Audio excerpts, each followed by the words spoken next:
Kalau mau disederhanakan sebenarnya pendukung Ahok ini nggak mungkin ke lain tempat. Ya, Ahok pasti mencoba untuk mengorkestrasi bahwa pemilihnya yang sejak 2017 yang lalu sampai hari ini akan diarahkan kepada Pram dan Nano Karno. ya, Portofolio calon yang tiga ini tidak masuk dalam pemilih Anies. Makanya tidak mengherankan kalau kemudian beberapa waktu yang lalu itu ada yang mengkampanyekan pemilih Anies lah khususnya untuk mencoblos 3 paslon. Golput itu adalah aktivitas politik yang aktif dan sebagai bentuk perlawanan dan protes terkait dengan situasi politik yang ada. Dia datang ke TPS, tapi coblosannya itu tidak sah. Itu golput.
Bismillahirrahmanirrahim. Assalamualaikum warahmatullahi wabarakatuh. Waalaikumsalam. Salam sejahtera buat kita semua. Salam juga untuk seluruh para penonton Unpacking Indonesia dimanapun berada.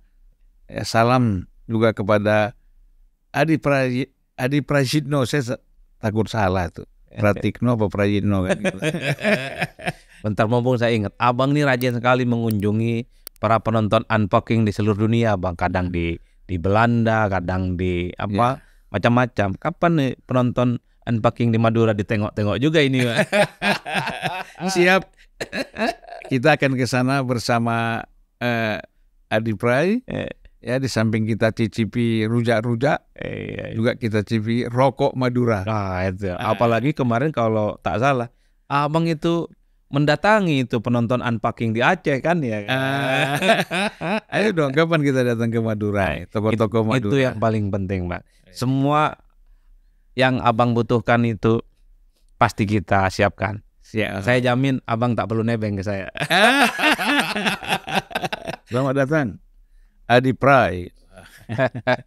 Gimana, sehat ya? Alhamdulillah, Bang. Tapi hari ini perasaannya haus terus. Panas cuaca itu. Iya.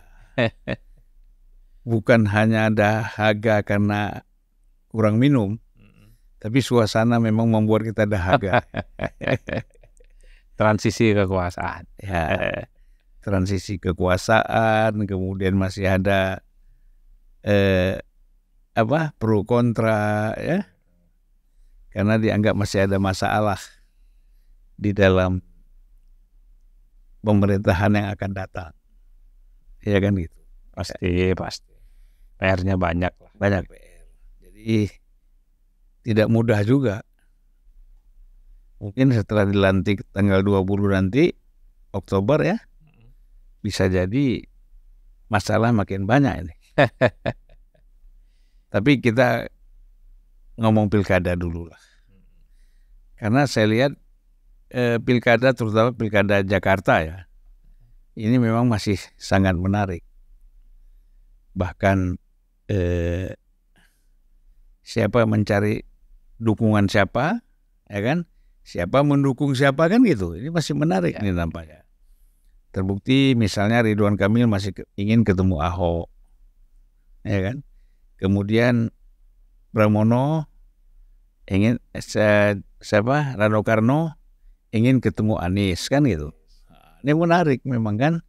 Artinya kantong-kantong suara ini tetap menjadi rebutan bagi para calon gubernur dan wakil gubernur ya.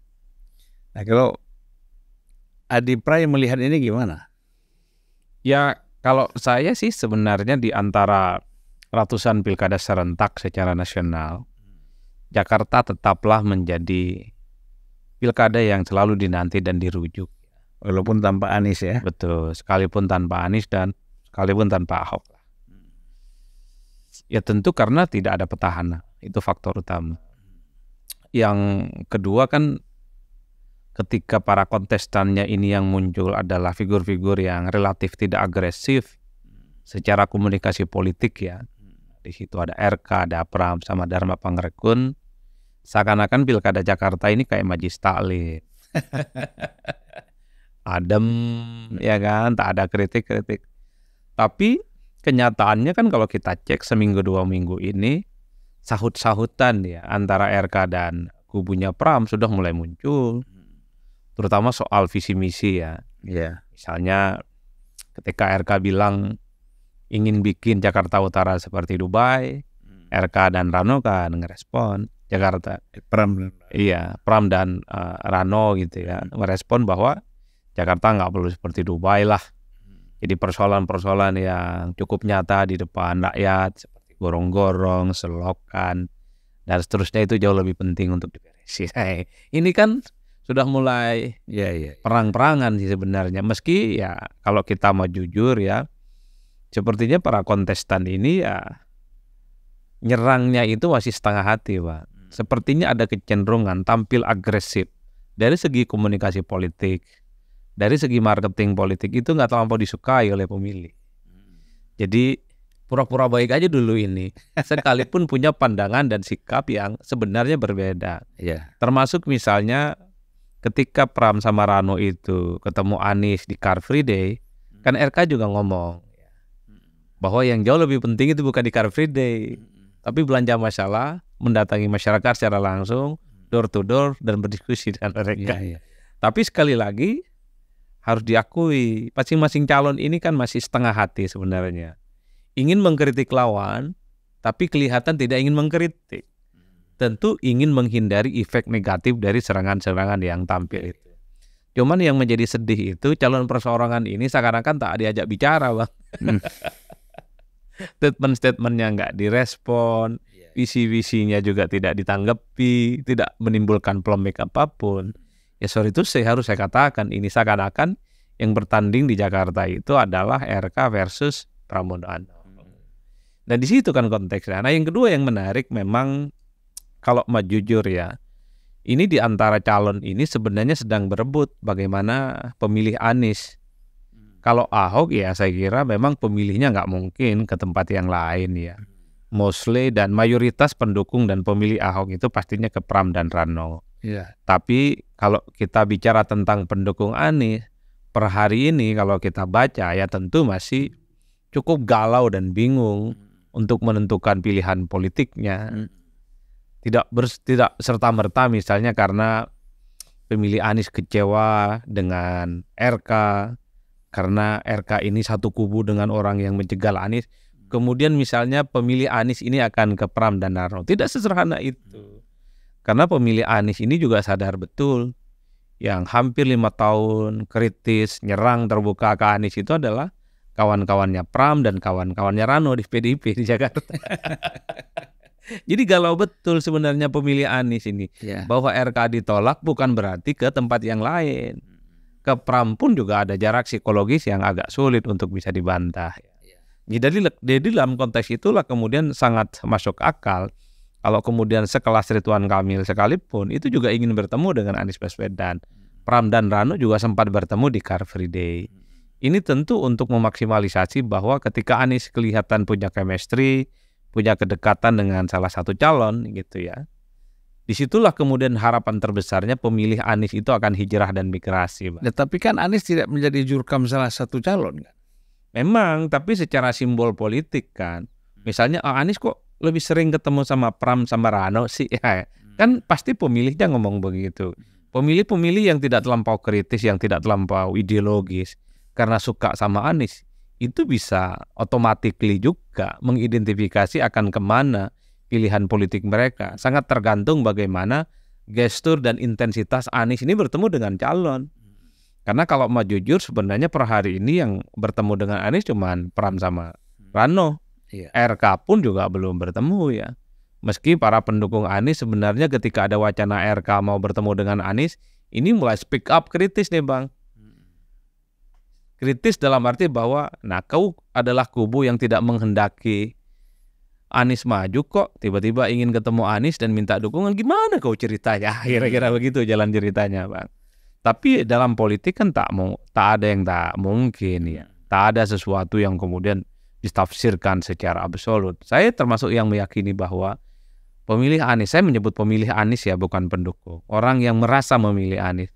Saya kira tidak semuanya itu sangat ideologis dan kemudian amarah dengan semua calon yang misalnya mereka itu mencoblos semua kandidat sehingga pilihan mereka itu tidak sah.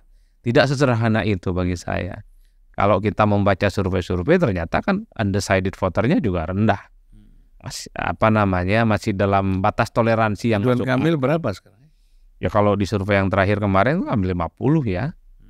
Terus Pram itu sekitar 28 dan Dharma Pangrekun sekitar 4% ya. Tapi itu kan peta awal Bang. Karena sebenarnya kalau mau jujur, ini kan kampanye belum dilakukan secara masif ya. Yeah. Masih sebatas perkenalan, masih sebatas komunikasi awal kepada pemilih. Masih soft campaign. Ya, ini belum perang-perangan aja secara terbuka. Nanti kalau udah last minus ya kira apapun akan dilakukan.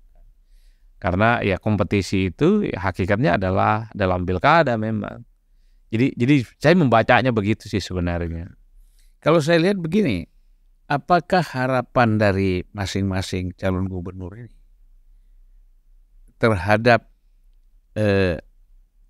Anies dan pemilihnya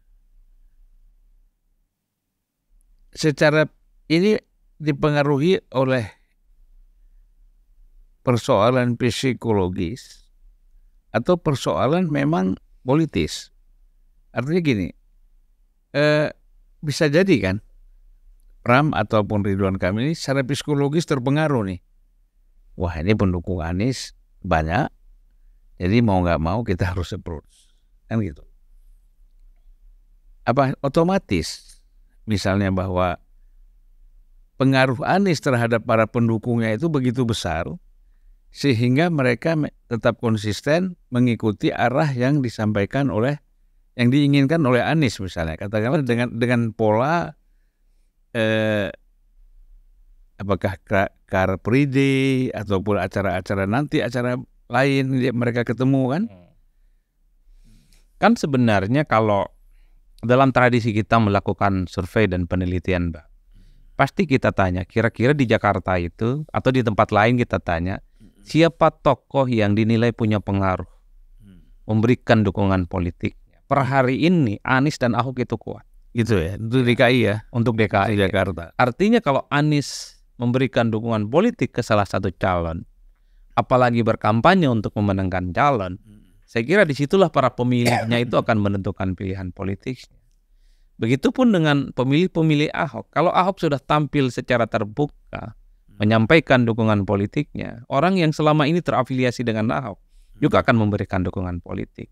Ini yang menjelaskan kenapa sekalipun ada jarak psikologis antara RK dengan Ahok, yang Ahok jelas-jelas ini adalah PDIP, masih mau bertemu, Bang. Iya. Karena ada keyakinan sepertinya di RK itu bahwa pemilih Ahok tidak semuanya PDIP. Kira-kira begitu. Tapi kalau kita lihat, kita kan melihatnya secara kasat mata ya, bahwa dalam konteks ini yang diuntungkan itu Pram. Satu dia PDIP, mendapat katakanlah tidak semua, tapi bisa 60-70% suara para pendukung Ahok. Ya. Kemudian bisa jadi suara pendukung Anies ini waktu Pilpres kemarin itu bisa mungkin 80% mendukung Pramono juga kan? Bisa nggak kita kalkulasi begitu sehingga yang diuntungkan dari situasi ini adalah Pram? Kalau mau disederhanakan sebenarnya pendukung Ahok ini nggak mungkin ke lain tempat. Ya. Ahok pasti mencoba untuk mengorkestrasi bahwa pemilihnya yang sejak 2017 yang lalu sampai hari ini akan diarahkan kepada Pram dan Nano Karno. Ya. tanggung jawab politik Ahok di situ ada, sesama kader PDIP juga ada gitu kan. Pastinya Ahok tidak akan membiarkan para pemilihnya itu hijrah ke tempat yang lain. Ini yang saya kira memang sebenarnya kalau mau jujur RK ketemu Ahok itu sia-sia. Ya. Kalau tujuannya adalah untuk mendapatkan pendukungnya Ahok. Kalau untuk sekedar berita bagus. Negarawan ya kan, Ya. politiknya dewasa dan seterusnya. Nah, yang justru jadi rebutan itu adalah pemilih Anies yang saya kira memang cukup determinan ya. Kenapa determinan? Karena memang per hari ini sekalipun ya pemilih-pemilih Anies kan sebenarnya liar, Bang. Meski kalau mau kita simplifikasi sebenarnya pemilih Anies ini kan marahnya ke RK itu karena RK dijadikan sebagai tempat pelampiasan. Karena partai-partai yang dulu memberikan harapan palsu kepada Anies adalah mereka yang saat ini berada di kubunya RK gitu. Secara personali ya saya kira Anies, RK dan pendukungnya nggak ada masalah, Bang. Cuman karena kubu, kelompok, kekuatan politik yang dinilai menghambat Anies maju ada bersama Ridwan Kamil lah yang kemudian jadi sasaran kemarahan mereka. Kan itu yang terjadi. Secara kasat mata kalau kita mau simplifikasi, kita sederhanakan, ya sulit sebenarnya berharap dari pemilih Anies untuk ke RK. Meski begitu, ya pemilih Anies ini kan tidak otomatis juga ke tempat yang lain. Ke Pram atau ke Dharma Pangrekun. Kalau Pram kan jelas warna PDIP-nya yang sebenarnya kelihatan bagi pemilih Anies. Tapi di antara sekian jarak psikologis ini sebenarnya, psikologis ke Pram dan ke RK tentu pemilih Anies sepertinya tidak memiliki resistensi setebal apa yang terjadi kepada RK, Pak. Karena pasca Pilpres 2024 sepertinya pendukung Anies dan pendukung PDIP sama-sama merasa punya kesamaan nasib. Sama-sama merasa diperlakukan tidak adil dalam Pilpres.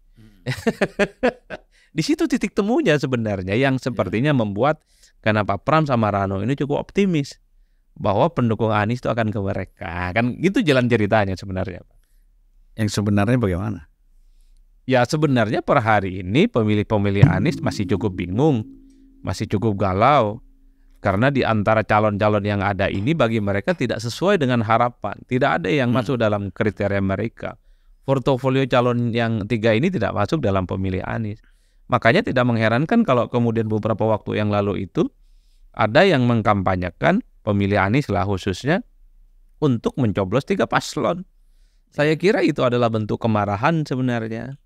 Bahwa 3 paslon yang maju di Jakarta tidak ada yang sesuai dengan selera politik mereka. Akhirnya mereka ingin golput.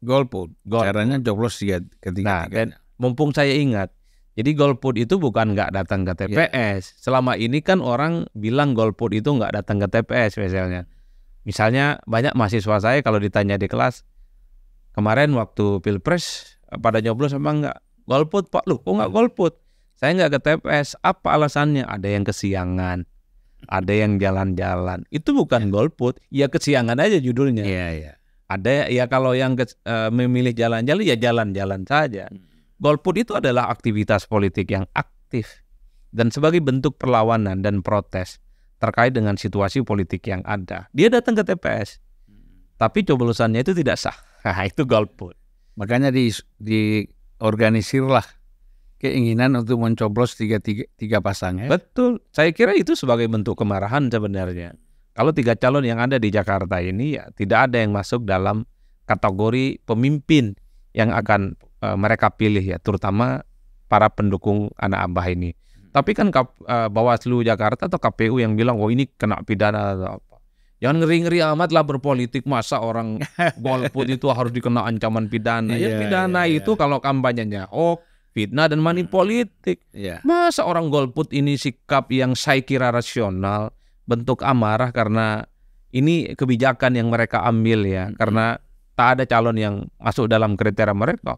Masa diancam dengan pidana-pidana? Ngeri betul ini berpolitik kita ini, Bang. Ya, makanya kan sikap politik itu kan harus dihormati ya. Betul. Sementara kampanye-kampanye yang agresif, menyerang, fitnah, money politik di depan mata, nggak ada tuh yang dipidana. Giliran ada kampanye coblos 3 calon, langsung pidana. Ngeri kali. Urusan pemilu bisa masuk neraka.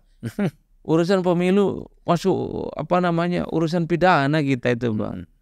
Ini yang saya kira memang nggak sehat. Jangan terlampau intimidatif lah para penyelenggara ya.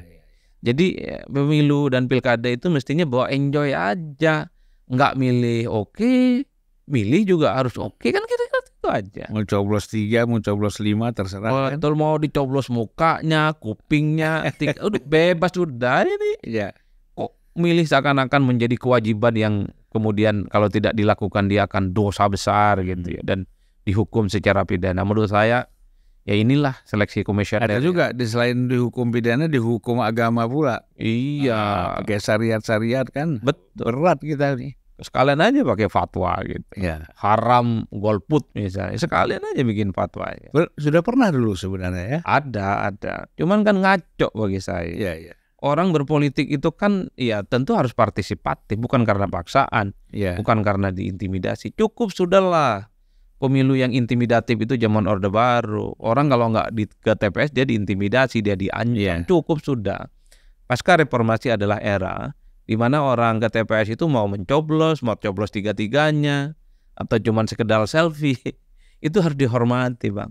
Sebagai bentuk ya bahwa memang setiap orang itu punya pilihan dan sikap politik yang kritis. Ingat, golput itu adalah sikap rasional. Ingat, golput itu adalah sikap politik yang sangat objektif. Kalau tak ada calon yang masuk ke hati mereka, tidak masuk ke pikiran mereka, dan mereka tidak mencoblos, ya itu harus layak kita apresiasi kok. Makanya belakangan ini muncul, termasuk saya mengusulkan, Bang, harus ada kotak kosong di situ, di luar calon-calon yang ada, untuk mengapresiasi pemilih-pemilih yang melihat para kontestan itu nggak layak untuk maju. Tinggal dicek, dan itu menjadi evaluasi nanti bagi KPU, bagi Bawaslu dan kontestan. Kalau kotak kosong mendapatkan suara banyak, saya kira bagus. Jadi kotak kosong itu bukan hanya melawan calon perseorangan. Jadi calon yang 2 calon, 3 calon, 4 calon, sediakan kotak kosong di situ. Jadi dihitung siapa yang menang. Ya, dan kotak kosong yang calonnya lebih dari 1 tidak dihitung kemenangan. Tapi minimal ini sebagai guide dan untuk mengevaluasi bahwa dalam setiap pilkada itu kotak kosong ternyata besar juga pemilihnya. Berarti ada yang salah dalam proses kandidasi, ada yang salah dalam proses rekrutmen partai politik, ada yang salah kampanye-kampanye yang dilakukan oleh KPU dan Bawaslu, sehingga mereka berbenah. Karena mereka ini kan pakai anggaran negara cukup luar biasa besar, Bang. Kan begitu jalan cerita yang kita harapkan sebenarnya. Jadi kalau kita baca, kita dengar tadi apa yang disampaikan oleh Adi Prayitno, itu kan menunjukkan bahwa situasi politik di Jakarta ini belum ada kepastian ya. Dalam konteks calon sudah ada, tetapi kalau kita bicara persoalan keterpilihan, elektabilitas, ya kan, ini kan masih banyak perubahan kalau gitu ya. Ya kalau sudah mulai ada survei-survei yang dipublikasikan secara terbuka ya. Tapi itu adalah potret awal sebenarnya untuk melihat bagaimana kecenderungan pemilih di Jakarta yang sudah mulai mengerucut ke beberapa calon. Ya harus diakui yang kuat itu tentu RK versus Pramono Anung. Bahkan jarak antara RK dan Pram itu cukup jauh ya. Tapi ini kan tentu bias dari popularity dan bias kampanye yang saya kira sudah lama dilakukan oleh RK. Apapun judulnya, RK dikaitkan dengan Jakarta ini kan sudah lebih dari setahun, Bang. Pram itu dikaitkan dengan Jakarta ya kurang lebih sekitar seminggu jelang pendaftaran ke KPU. Kan orang juga bertanya, kalau popularitasnya Pram ini tinggi 100% sama dengan RK, ini kan ada peluang juga elektabilitasnya akan naik. Ini faktor murni Pram belum dikenal aja, kan kira-kira begitu. Termasuk Dharma Pangrekun, orang juga kan nggak tahu. Dharma Pangrekun ini kan muncul soal kemungkinan RK melawan kotak kosong. Ini sosok yang juga tidak dikenal. Artinya apa? Dalam 3 bulan ke depan, apakah popularitas Pramono sama Dharma Pangrekun ini akan melesat atau tidak? Tentu sangat tergantung kerja-kerja politik yang akan mereka lakukan. Kan begitu jalan ceritanya, Bang. Ya kalau kita bicara Pram, itu kan kita tidak bisa melupakan peran Rano Karno ya. Ya, Rano Karno ini kan cukup. Tadi saya pikir Rano Karno yang jadi gubernur. Ya. calon gubernur ya. Calon gubernur ya. Karena memang Rano Karno ini kan cukup populer di Jakarta ya. Bahkan di Indonesia sebenarnya. Tapi lebih populer lagi di Jakarta. Dengan historis ya. Dimunculkan lagi film-film Sidul ya kan. Film-film Rano Karno. Iya. Nah, saya kira itu memang satu kekuatan komunikasi politik juga ya. Iya. Ya, Gimana? dan itu yang sebenarnya kenapa di Jakarta itu sangat dinamis. Ya karena memang semua calon ini belum memaksimalkan mesin politiknya. Terus dinamika yang berkembang belakangan, meski RK itu relatif diunggulkan ya dibandingkan dengan yang lain. Tapi kan resistensinya juga banyak, Bang. Ya. Kunjungannya ditolak di berbagai tempat. Ini kan menjadi satu sinyalmen yang agak sedikit serius. Meski harus ditelusuri. Yang nolak itu betul lillahi ta'ala menolak misalnya karena nggak happy dengan RK atau karena diorkestrasi gitu loh. Yeah. Itu beda cerita. Makanya RK kayaknya juga harus bikin tim investigasi nih. Siapa yang nolak ini gitu loh, Bang. Kalau penolakannya itu murni karena penolakan kecewa misalnya. Karena RK dianggap bagian dari kelompok yang menghalangi Anies tidak bisa maju, mungkin harus warning dan was-was juga, Bang. Tapi kalau penolakan itu karena disuruh oleh tim yang lain supaya RK ditolak di mana-mana, ini beda ceritanya. Ini karena by design, bukan sesuatu yang terjadi secara alamiah.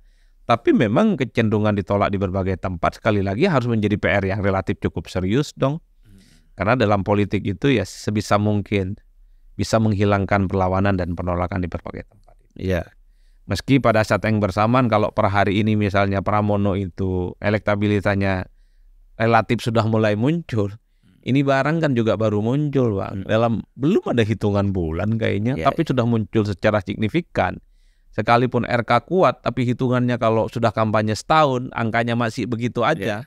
Bagi saya kerja politiknya harus dilipat gandakan. Dan yang kalau kita bicara belanja, yang dibelanjakan ini masih uang receh ya.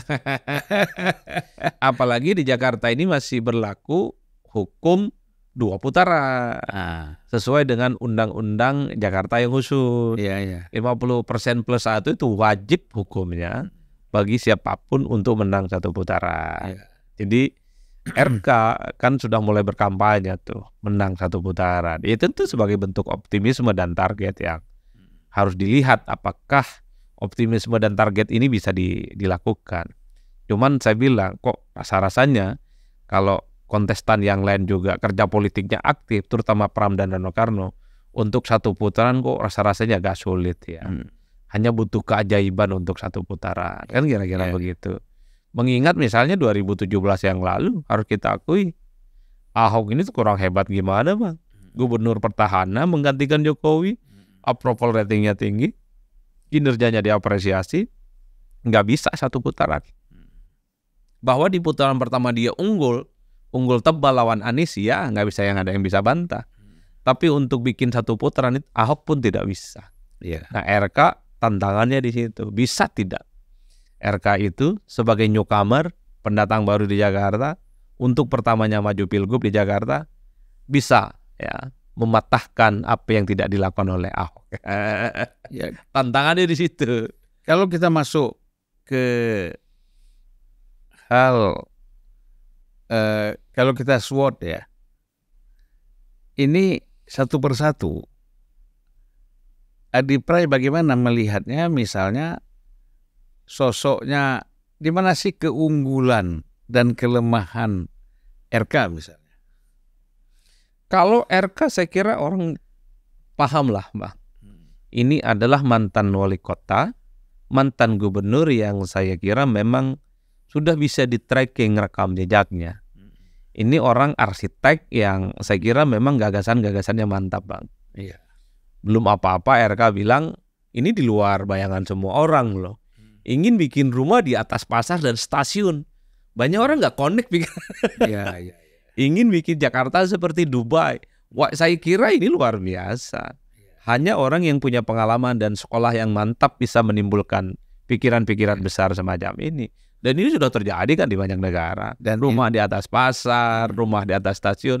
RK belum kampanye terbuka, sudah ada pikirannya. Ini mantap. Artinya kalau bicara tentang visi misi, kecerdasan pikiran, ya RK harus diakui, itu nggak bisa dibantah. walaupun masih agak imajinatif ya. Sangat imajinatif ya, sangat imajinatif. Tapi kan orang dilihat gagasannya. Ya.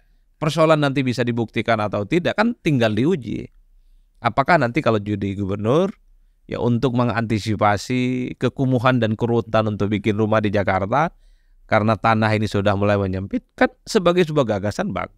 Ya, dan imajinatif itu bukan harus negatif. Ya betul. Ya, Betul. imajinatif itu kan, kalau kita kurang imajinatif ini kan nggak ada terobosan-terobosan baru ya. RK kalau tidak salah sebenarnya sudah mulai memamerkan gagasan-gagasan dia itu terkait dengan bagaimana normalisasi terkait dengan sungai. Kalau tidak salah yang di epicentrum itu yang Kuningan. Itu bagian dari buah pikiran yang sepertinya juga dilakukan oleh RK. RK ingin bilang persoalan banjir, soal bagaimana normalisasi atau mengantisipasi sungai-sungai yang kumuh, RK itu sudah punya pikiran dalam konteks itu. Artinya kalau bicara tentang ide dan gagasan besar, RK saya kira tak ada yang bisa meragukan. Iya, iya. Biasa kalau arsitek tuh banyak merenung. Banyak merenung. Ya mungkin itu ya gagasan besarnya. Kalau mau disebut dengan kelemahan ya mungkin harus diakui. Wajah bobotohnya kuat, Bang. Wajah Jawa Baratnya itu loh. Makanya kan The Jack atau pendukung-pendukung bola Jackmania itu kan ada juga yang speak up Ya, terkait dengan kayak gitu. Dan ada resistensi di berbagai tempat. Dan termasuk misalnya diusung oleh kekuatan politik yang selama ini dinilai anti dan menghalangi Anies maju. Udah itu saja sih sebenarnya kekurangan-kekurangannya. Tapi apapun menurut saya RK per hari ini masih on the right track. Kan kira-kira begitu. Kalau Pramono ya kelebihannya banyak sih sebenarnya. Ini politisi lama, Bang. Sekjen PDIP, mantan anggota Dewan 3 periode kalau tidak salah. wakil ketua dewan. Wakil ketua Dewan, terus menteri 2 periode. Orang yang sangat paham betul pastinya terkait dengan persoalan Indonesia termasuk dengan Jakarta. Makanya ketika ada gagasan-gagasan yang dianggap terlampau bombastis dari RK, Pram ini bicara. Jadi nggak usah tinggi-tinggi lah. Gitu. Bicara sederhana aja lah bicara tentang Jakarta itu. Dan Jadi, Pram ini lobbyis. Ya, kalau itu tidak ada yang bisa mantap. Jadi kapasitas, kompetensi, pengalaman, pikiran dan gagasan besar ya. Saya kira Pak Pram juga tak ada yang bisa meragukan itu. Sudah panjang, udah tamat lah kalau soal begitu. Ya, kelemahannya di mana dia? Ya popularitasnya, Pak. Popularitas. Jadi, dan baru muncul ya? Iya, baru muncul, baru dimunculkan. Dan harus diakui Pram ini relatif diterima oleh banyak kalangan, Bang. Nah, itu bekal besarnya. Diterima oleh Jokowi, diterima oleh Prabowo, bahkan diterima juga oleh pendukung-pendukung Anies. Itu kelebihannya. Ya satu-satunya kekurangan dan kelemahannya menurut saya adalah ya baru dikenal dan baru dimunculkan. Terlambat muncul. Artinya kalau ini diperkenalkan agak lama, 6 bulan, 7 bulan yang lalu, bagi saya mungkin akan. Tapi ada waktu 2 bulan lagi. Kan? Dan kelebihan Pak Pram ini punya wakil, Bang, Rano Karno. Jadi Rano ini menjadi bagi saya ya yang bisa memberikan faedah elektoral yang saya kira signifikan bagi Pak Pramono Anung. Apalagi misalnya Rano ini kan sudah mulai sangat agresif tampilan kampanye politiknya gitu yang selalu dilakukan secara terbuka. Mengidentifikasi dirinya 100% itu lekat dengan Betawi. Mengamplifikasi bagaimana sosok Sidol ini adalah orang yang sangat peduli dengan kebudayaan Betawi. Ini dagangan yang menurut saya cukup cerdas dan cukup bagus. Nah, mumpung saya ingat nih, RK mungkin salah satu kelemahannya adalah soal wakilnya. Wakilnya nih kelihatan nggak pernah ngomong, Bang. Tidak seaktif Rano Karno gitu loh. Jadi wakilnya ini agak jauh dari kaum milenial. Kalau Rano ini ya sama Pak Pram 11-12 gitu loh, Bang. Pak Pram ke barat, kampanyenya Rano ke timurin kira-kira begitu. Nah, wakilnya Pak RK ini dalam kurun waktu 2 bulan ke depan saya kira harus dimaksimalkan.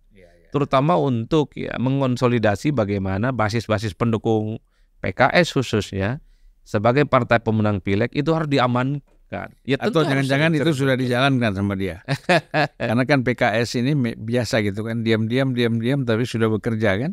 Ya, ya semoga saja. Ya, ya. Semoga saja. Tapi yang jelas memang tampilan wakilnya dari Pak Ridwan Kamil ini kan tidak terlampau banyak sebenarnya di track apa statement-statement, apa komunikasi politiknya ke publik, termasuk kunjungan-kunjungannya yang saya kira tidak terlampau masif seperti yang dilakukan oleh Rano Karno sebagai wakil. Kalau Dharma Pangrekun ya agak gelap gulita kita, Bang.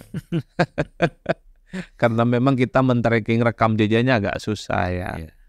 Tapi apapun bagi kita sangat mengapresiasi munculnya calon perseorangan. Ya terlepas dari kekisruhan, terlepas dari tiba-tiba ada KTP pegawai KPK kemudian memberikan dukungan. KTP anaknya Anies memberikan duit, terlepas dari itu ya. Ya munculnya calon perseorangan ini kan menjadi kabar baik lah bagi demokrasi. Jadi undang-undang pilkada itu memberikan satu kemewahan. Jika tidak diusung oleh partai, tak mendapatkan tiket pencalonan, masih ada calon perseorangan yang memungkinkan. Ini juga informasi buat Pak Anies. Kalau memang ke depan gelap gulita juga, tak ada partai lagi yang mau mencalonkan diri ya, saya kira melalui calon perseorangan jauh lebih bisa dilakukan. Pak Anies hebat, Pak Anies populer, ya dan top ya khususnya di Jakarta. Kira-kira. Tapi kan Pak Anies nanti mau maju lewat partai sendiri kan. Nah, itu ya. Ya harapan kita kan itu terwujud. Anies Baswedan memimpin partai sendiri, tidak tergantung lagi dengan partai-partai yang lain yang sudah ada, sehingga dia betul-betul bisa maju. Ya. Kalau itu saya ingin komentar dua hal, Bang. Kalau bicara tentang partai politik barunya Anies ya, saya kira Anies itu sudah punya bekal. Ada kecenderungan di negara ini, terutama pasca reformasi, partai politik itu lahir dari ketokohan yang cukup luar biasa dan saya kira eksposur politiknya sudah mulai established ya. Gus Dur, Amin Rais, siapa lagi? SBY, Wiranto, Megawati. Ini kan tokoh-tokoh nasional. Per hari ini sangat layak bahwa Anies itu sudah masuk dalam nominasi tokoh nasional yang punya nama besar. Modal dan resource-nya sudah mulai ada. Yang kedua adalah jaringan pemilih. Anies ini suka nggak suka punya jaringan pemilih yang solid. Terutama pemilih-pemilih yang menggunakan sentimen agama Islam. Di Indonesia, pemilih yang masih menggunakan sentimen-sentimen agama, ya, religious sentiment ini, di kisaran angka 25 sampai 30%. Preferensinya kuat. Ini modal yang saya kira memang harus dikapitalisasi mestinya ya oleh Anies Baswedan untuk bikin partai politik baru. Karena berharap misalnya dari Nasdem, dari PKB, dari PKS untuk usung lagi di 2029 atau di manapun tempat berkompetisi agak sulit, Bang. Kita kembali kepada kita punya statement setahun yang lalu, ya kan? Tanpa Anies, tak menarik ini pilkada dan pemilu kan gitu. Betul. Memang nggak ada huru-hara juga ini, Bang. Kurang nih Pak RK sama Pak Suswono kurang perang-perangan ya, Pak. Iya. Sebagai sebuah show dalam politik agak kurang ini. Iya, memang mirip-mirip Majlis Taklim nih lama-lama pilkada Jakarta. Masing-masing jaim, jaga image. Sehati, Bang. Pura-pura baik lah persisnya. Iya, mumpung lagi ingat partai politiknya Anies lah gitu. Ya Anies juga masa kalah sih sama Fahri Hamzah. Setelah terlempar dari PKS dia bikin partai. Atau masih kalah sama politisi senior kayak Amin Rais setelah terlempar dari PAN bikin Partai Umat. Ya enggak? Bisa lah mestinya. Atau kalah sama anak-anak muda PSI. Betul. Meski kalau bikin partai hari ini itu tidak bisa dijadikan alat maju di 2024 karena yang dihitung itu adalah threshold hasil pileg di 2024, nggak masuk Anies dalam kategori itu. Cuman kan kalau ingin berpikir jangka panjang, ingin jadi presiden, berpikirnya jangan hanya 5 tahun yang akan datang, Bang. 15-20 tahun yang akan datang. Prabowo itu perjalanan panjangnya untuk jadi presiden luar biasa menurut saya ya. 2003 atau 2004 ikut konvensi Golkar. 2004 ikut konvensi Golkar, kalah sama Wiranto. 2009 dengan Megawati sebagai calon wakil, kalah itu tanding sama SBY. 2014, 2019 kalah juga. Yang kelima kalinya ini, Bang. Yang kelima kalinya kalau hitung dari 2004. Iya 2004. Iya kan, Itu 2004 ikut ini konvensi. Artinya niat ingin jadi presidennya itu sejak 25 tahun yang lalu, Pak. Iya 2004. Iya. Artinya butuh 25 tahun. Ya, menahan dan memperjuangkan mimpinya untuk jadi presiden. Dan salah satu mimpinya itu diwujudkan dengan bikin partai politik. Ya Anies harus berpikir begitu. Kalau hari ini jangan langsung ingin selesai di 2029, ingin maju lagi. Ini dibuat partai politik untuk menjadi kendaraan Anies di kemudian yang akan datang. Karena kan ada adagium dalam politik. Tak ada kematian yang agak abadi dalam politik, Bang. Mati sekali tapi bisa hidup 40 kali. Meski sebenarnya kalau bicara partai politik barunya Anies agak was-was, Bang. Sudah banyak contoh kasus di negara ini. Partai-partai baru ini banyak tak lolos ke parlemen, Bang. Laya mutu, walaya. Ada tapi seperti gak ada. Ya, Anies kan harus paham dia merubah pola partai-partai politik Islam yang sudah ada. Jangan mengulangi lagi apa yang terjadi yang dilakukan oleh PBB. Ya kan? Ya. Dan banyak partai Islam Masyumi, terakhir Partai Umat misalnya. Nah, dia harus memang bisa melebarkan sayap. Ya kan? Sosoknya itu harus betul-betul sosok Islam yang nasionalis, bukan sekedar slogan, tapi memang betul-betul dalam kehidupannya itu hadir itu. Ya sebenarnya secara basically Anies ini moderat. Secara politik dan secara keagamaan. Anies adalah lulusan Amerika, Ya, aktivis HMI, mantan rektor Maramadina. Saya kira itu adalah modal dasar Anies yang menurut saya sebenarnya Anies itu di tengah jalan politiknya. ya betul. Yang buat Anies itu dituding bahwa agak sedikit dekat dengan kanan, ya, kelompok-kelompok Islamis gara-gara Pilkada Jakarta. Jadi wajah Anies yang moderat ini dipaksa oleh politik Pilkada Jakarta menjadi wajah politik yang kanan. Jadi politik itu kan memang sangat mengubah segala-galanya. Ya, oleh karena itu tidak sulit buat Anies untuk kembali ke tengah ya. Oh iya. Mualaf lagi lah gitu. Mualaf secara jalan politik gitu. Baik Bung Adi, kita sudah 40 menit ya. Tak berasa. Tak berasa kita ngobrol-ngobrol ya. Menarik sekali. Mudah-mudahan Pilkada Jakarta ini berjalan dengan mulus. Ya, kita harapkan tidak ada terjadi sesuatu yang ini sebelum ditutup nih Bang. Saya selalu ingin katakan, terutama di unpacking ini kayaknya yang pertama. Kalau kita bicara tentang visi misi calon ya, RK, Suswono dan Dharma Pangrekun ya, semuanya baiklah kira-kira begitu untuk memperbaiki Jakarta. Tapi kan ini mengingatkan kita kepada calon-calon gubernur sebelumnya yang mimpinya besar-besar, visi misinya bagus, di langit semua pikirannya. Cuman pada level eksekusi kan agak sulit. Kemacetan, kebanjiran, ya kan, kemudian polusi. Saya berharap sebenarnya di antara 3 calon ini ada yang declare secara terbuka. Kalau saya jadi gubernur Jakarta, 3 tahun tidak selesai urusan banjir, tidak selesai urusan macet, saya mundur. Jagoan itu Bang. Saya hanya butuh penegasan bahwa apa yang diucapkan itu bisa diukur dan bisa dipertanggungjawabkan. Kalau cuma ngomong indah-indah, visi misi, bikin rumah di atas pohon, bikin lapangan bola di bawah laut, saya kira semua orang juga bisa. Tapi bagaimana mengukur apa yang diucapkan itu sebagai sebuah tindakan dan kebijakan politik dan dilakukan, itu yang paling penting. Anies dulu hebat waktu bicara tentang kalau jadi gubernur reklamasi di stop, nyatanya masih ada yang jalan reklamasi. Malah lebih dahsyat jalan.